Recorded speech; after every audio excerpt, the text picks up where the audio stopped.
Umat ini dikatakan baik bukan karena banyak ibadahnya.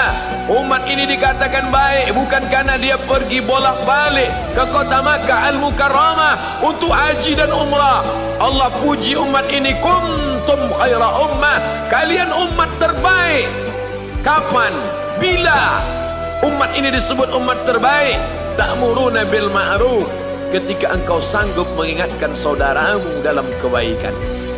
Pagi ingatkan tentang siang, siang ingatkan tentang petang, petang ingatkan tentang malam, malam ingatkan bahwa esok pagi kita tetap berbuat baik.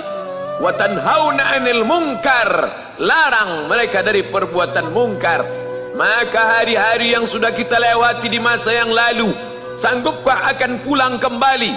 Pepatah Arab mengatakan lan tarji'al ayyamul lati madat, yang lalu tak dapat terulang kembali. Apakah